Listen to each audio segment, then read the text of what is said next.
एक बार की बात है, विश्वनाथ पेशे से एक किसान होता है, लेकिन कुछ सालों से फसल अच्छी नहीं होने के कारण उसे बहुत ही नुकसान होता है और वो कर्जे में बुरी तरह से डूब जाता है। शर्मिला कहती है, आप चिंता मत कीजिए, प्रमोद गया है ना शहर, कुछ ना कुछ अच्छी खबर जरूर लाएगा। तभी प्रमोद भी आ जाता है। विश्वनाथ कहता है, बेटा प्रमोद, कितना मिला वो फसल का? प्रमोद कहता है, क्या बताएं बाबा, बाजार बहुत ही मंदा चल रहा है। इतने पैसे से ये साल तो निकलना बहुत मुश्किल है। सब खाना खाकर सो जाते हैं, लेकिन विश्वनाथ को रात भर नींद नहीं आती। अगले दिन एक सेठ विश्वनाथ के घर अपने कर्जे के पैसे लेने आता है। सेठ कहता है, विश्वनाथ, तुमने आज का तारीख दिया था पैसे लौटाने का। मैं भाभी जी का जेवर भी अपने साथ ही लेकर आया हूँ। आज तो मैं अपने पैसे लेकर ही जाऊंगा। तो विश्वनाथ कहता है, सेठ जी, इतने पैसे तो इकट्ठा नहीं हो पाए हैं, कुछ समय और दे दो। तो सेठ कहता है, विश्वनाथ, मेरा भी तो पैसा लगा हुआ है, अब और समय नहीं दे सकता। पैसे नहीं है तो जाओ डूब मरो कहीं, लेकिन अब ये बहाने बनाना छोड़ो भाई। तो शर्मिला कहती है, सेठ जी, आप ये जेवर रख लो और इसके पूरे पैसे जो भी बनते हैं वो दे दो। सेठ कहता है, देखो, आपके गहने पुराने डिजाइन के हैं और मुझे इसे साफ करवाना होगा, नई डिजाइन लगानी होगी, तब जाकर बाजार में कोई लेगा। मैं इसके ज्यादा से ज्यादा 2000 और दे सकता हूँ। शर्मिला कहती है, ठीक है। शाम के समय विश्वनाथ जंगल की तरफ लकड़ियां काटने चला जाता है। तभी अचानक विश्वनाथ पर कुछ जंगली जानवर हमला बोल देते हैं और अचानक एक लड़की आती है, विश्वनाथ की जान बचाती है और घायल विश्वनाथ को उनके घर तक सही सलामत छोड़ देती है। अपने पति को घायल अवस्था में देख शर्मिला रोने लगती है। तभी गांव का एक आदमी कहता है, इस लड़की ने तो बड़ी बहादुरी से उन जंगली जानवरों का सामना करके विश्वनाथ की जान बचाई है। शर्मिला उस लड़की को देखती है और पूछती है, क्या नाम है बेटी तुम्हारा और तुम किस गांव से हो? लड़की कहती है, वो मेरा नाम नगमा है। मेरा कोई नहीं है इस दुनिया में, इस गांव से उस गांव घूमती रहती हूँ। शर्मिला कहती है, तुमने मेरा सुहाग बचाया है, मगर मेरे पास तुमको देने के लिए कुछ नहीं है। लड़की कहती है, नहीं माँ जी, मुझे कुछ नहीं चाहिए, मैं चलती हूँ। और नगमा जाने लगती है। तभी विश्वनाथ कहता है, रुको, अब तुम अकेली नहीं हो, मैं अपने बेटे प्रमोद की शादी तुमसे करूंगा और अब तुम हमारे घर की बहू बनोगी और हमारे साथ ही रहोगी। कुछ ही दिनों में नगमा और प्रमोद की शादी हो जाती है। शादी के दूसरे दिन ही नगमा खेत जाकर कुछ सब्जियां लगाती है। प्रमोद कहता है, अरे तुम ये सब्जियां यहाँ क्यों लगा रही हो? ये सख्त बंजर जमीन है, यहाँ तो कोई पौधा नहीं उगता। अब से यहाँ अच्छी फसल उगेगी, आप देखते जाइए। प्रमोद कहता है, लेकिन ये सब्जियां तो यहाँ पहले कभी नहीं लगाई गई। आप बस देखते जाइए इस नागिन, मेरा मतलब है नगमा के हाथों का कमाल। थोड़े ही दिनों बाद वो बंजर खेत पूरी तरह से हरे भरे फसलों से लहलहाने लगता है। ये अजूबा चमत्कार देखकर सारा गांव हैरान रह जाता है। और अब रोजाना प्रमोद सब्जियां लेकर बाजार जाता और सारी सब्जियां बिक जाती थी। धीरे धीरे घर की स्थिति भी सुधरने लगती है और 2 साल देखते ही देखते पार हो जाते हैं। तब विश्वनाथ का घर भी बड़ा बन जाता है, पूरा परिवार अच्छे से रहने लगता है। ये चमत्कार देखकर अब सारा गांव हैरान रह जाता है और अब पूरे गांव वाले अपने खेत में पहला बीज नगमा के हाथों से ही लगवाते, जिससे पूरे गांव की बंजर जमीनों में भी खेती हरी भरी होने लगे और गांव वालों की भी तरक्की होने लगती है। गांव वाले नगमा को बहुत मानते थे। एक दिन एक साधु महाराज उस गांव में आते हैं। सारे गांव वाले उनसे आशीर्वाद लेने जाते हैं। मुरारी लाल कहता है, पहले तो इतने बुरे दिन चल रहे थे, विश्वनाथ की बहू जब से आई है पूरे गांव की स्थिति सुधर गई है। ये बात सुनकर उस साधु को हैरानी और उस लड़की की चमत्कारी शक्तियों पर शक होता है। साधु महाराज कहते हैं, मुझे उस लड़की से मिलना है। सारे गांव वाले साधु महाराज के साथ विश्वनाथ के घर पहुंचते हैं। गांव वाले कहते हैं, विश्वनाथ जी, अरे ओ विश्वनाथ जी, देखिए आपके द्वार पर कौन आया है। साधु महाराज खुद चलकर आए हैं। विश्वनाथ कहता है, शर्मिला, नगमा, तनिक कुर्सी तो लगाओ, बाहर साधु महाराज आए हैं। नगमा ये सुनकर घबरा जाती है। विश्वनाथ के बहुत बुलाने पर नगमा साधु महाराज के पास जाती है। गांव वाले कहते हैं, साधु महाराज, यही है नगमा। साधु महाराज कहते हैं, आओ बेटी, मुझे अपना चमत्कारी हाथ तो दिखाओ, जिसके गुणगान सारा गांव कर रहा है। नगमा साधु महाराज को अपना हाथ दिखाती है। साधु महाराज नगमा के हथेली पर एक ताबीज रखकर जोर जोर से मंत्र बोलने लगते हैं, जिससे नगमा छटपटाने लगती है। नगमा धीरे धीरे अपना रूप बदलने लगती है और एक नागिन बन जाती है। साधु महाराज कहते हैं, मैं इसकी चर्चा सुनते ही समझ गया था कि ये कोई साधारण मानव नहीं हो सकती, ये सारे गांव को धोखा दे रही थी।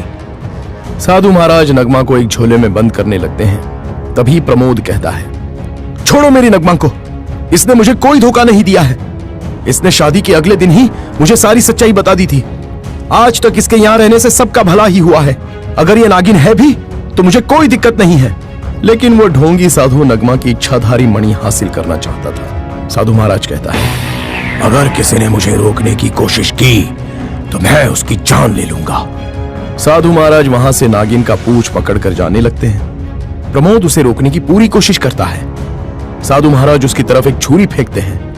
नगमा इंसानी रूप में आकर प्रमोद के आगे खड़ी हो जाती है और वो छुरी उसको लग जाती है और नगमा उस साधु महाराज को डस लेती है। मरते हुए नगमा प्रमोद को नागमणि का पता बताती है और नगमा का शरीर वहां से अचानक गायब हो जाता है। उसके बाद सारा गांव नगमा की नागमणि को शिव मंदिर में धारण कर उसकी पूजा करते हैं और उस मणि के चमत्कार से वो गांव हमेशा खुशहाल रहने लगता है।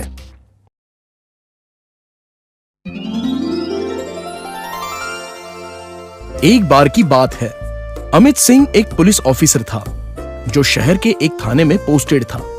लेकिन वहां के कुछ अधिकारियों ने उसकी पोस्टिंग देवपुरी गांव के पारसगढ़ थाने में कर दी थी, जिस बात से अमित थोड़ा चिंता में डूब गया था। वो घर आया तो उसे परेशान देखकर उसकी पत्नी सुधा बोली, क्या बात है जी, आप इतने परेशान क्यों हैं? हमें कल सुबह ही पारसगढ़ निकलना है। मेरी पोस्टिंग वहां कर दी गई है। अच्छा, तो ये बात है। तुम नहीं जानती, ये पारसगढ़ बड़ी ही विचित्र जगह है। वहां आए दिन अजीबो गरीब घटनाएं होती रहती हैं। तो आप इस बात से परेशान हैं? नहीं, मैं सोच रहा हूँ कि वहाँ हमारी मुनिया की पढ़ाई का क्या होगा।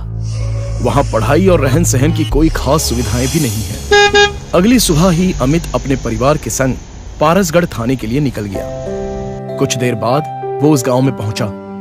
अमित को एक छोटा सा सरकारी कमरा दिया गया था। कुछ देर आराम करने के बाद अमित थाने के लिए निकल गया।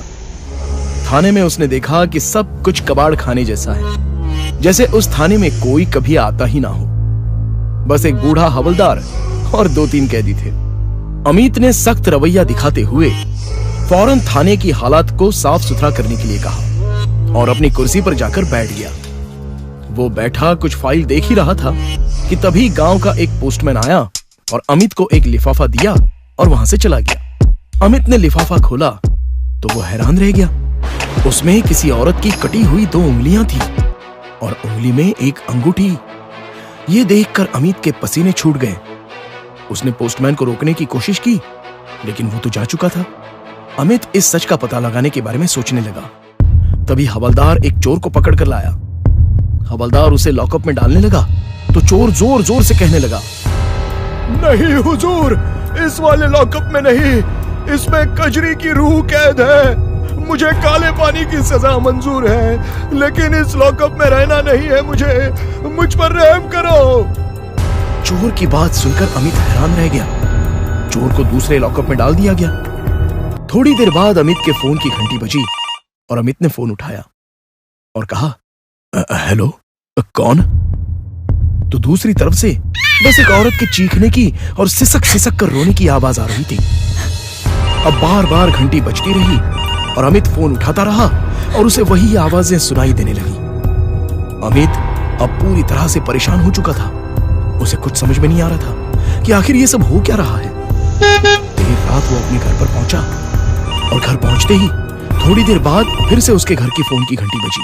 उसने फोन उठाया तो फिर उसी औरत के रोने की आवाज आ रही थी जो कुछ बोल नहीं रही थी। इस बात से घबराया हुआ अमित रात भर सो नहीं पाया और जब अगली सुबह हवलदार अमित के घर आया तो उसने देखा कि वहां ताला लगा हुआ है। इस बात से वो बहुत खुश हुआ कि साहब तो 2 दिन में ही चले गए। उसने ये बात सबको बताई और थाने पहुंचा। अब थाने में सरपंच, हवलदार, मुर्दे गाड़ने वाला और कजरी सभी एक साथ बैठकर इस बात का जश्न मना रहे थे। देखा हमारी आवाज का जादू। हुजूर, बाकियों की तरह इस दरोगा को भी हमने एक दिन में भगा दिया। अब हम सब अपना अपना धंधा इस गांव में आसानी से कर सकते हैं। यहाँ अब से कोई भी पुलिस वाला आने की जरूरत नहीं करेगा। हाँ, ये बात तो सही कही तुमने कजरी।